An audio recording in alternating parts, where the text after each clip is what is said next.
So just how worried were Biden aides before the former president's disastrous debate last summer? According to Ron Klain, his chief of staff, his concerns could not be overstated. The former Biden chief of staff spoke to the journalist Chris Whipple for his new book that details last year's unconventional race.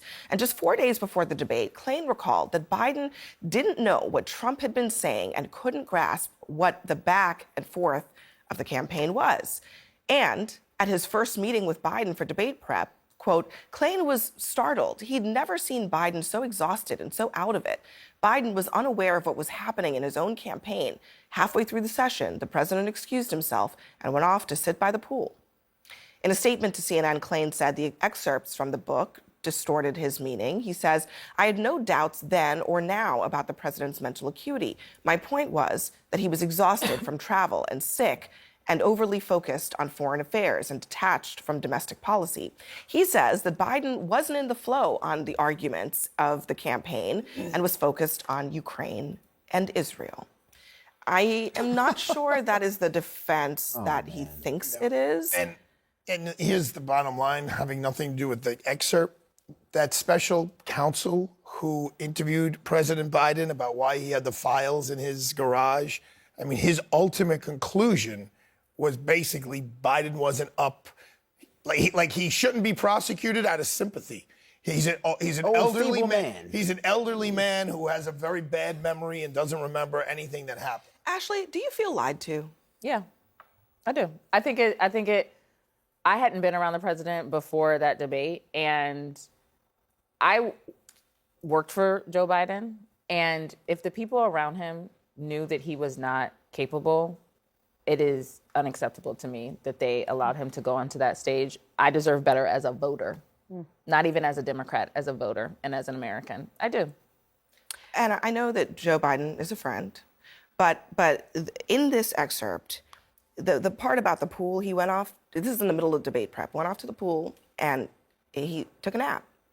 And that was before the biggest debate of this campaign. That's not even the governance of the country.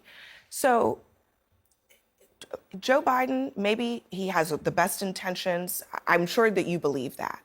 But the right decision, it seems pretty unequivocally, is that he should not have run for re-election. Look, I was also just texting with Ron Klain, and who vehemently says he was taken out of context. I'll tell you my experience, which is what I can talk about. I've known Joe Biden for over 25 years. Certainly, the Joe Biden today is not the Joe Biden of 5 years ago, 20 years ago, 15 years ago, 25 years ago. It's not.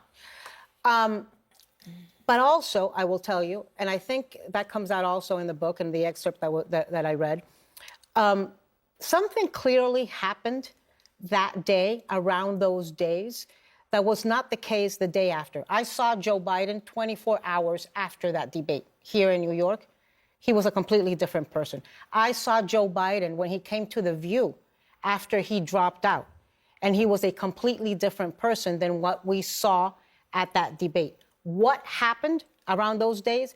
I don't know. And can I tell you something? I don't care, because I want to talk about the future and how we fight Donald Trump and how we get rid of Donald Trump. He was not a completely different person. He did the Stephanopoulos debate interview to try to save him. He did your show to try to save him.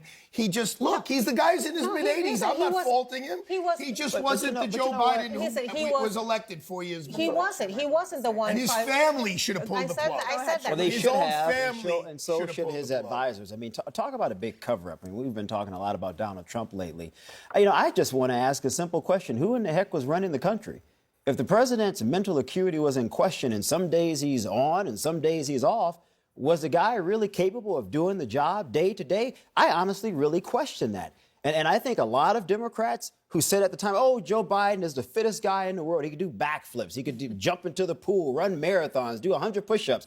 When every freaking person who saw Joe Biden said, there's no in hell this guy is physically fit. But they told us, don't believe your lying eyes because we're with him every single day. That wasn't true. One more piece, it wasn't true. Just so people understand the other part of this. Ron Klain was talking about how Joe Biden seemed obsessed with what the world thought of him. Klain wondered, half seriously, according to the book, if Biden thought he was president of NATO instead of the U.S. Quote, he just became very very enraptured with being the head of NATO. That wouldn't help him on Capitol Hill because, as Klain noted, domestic political leaders do not care what Macron and Schultz think. And he was running for re-election. Here's what I will say. I try and be an honest broker when I talk about things on this show. And I do think that that does not always happen with other guests. What we are Present learning... company excluded, right? Present company. Okay, thank you. Just want to make sure. What we are hearing right now is unacceptable to me, and I am a Democrat. And I think in order for this country to get back on the right track, when things like this are exposed, we have to call balls and strikes right and wrong. That night of the debate was terrifying for many, many reasons. It was scary. It hurt my heart, but it was very clear that that might not have been the first time.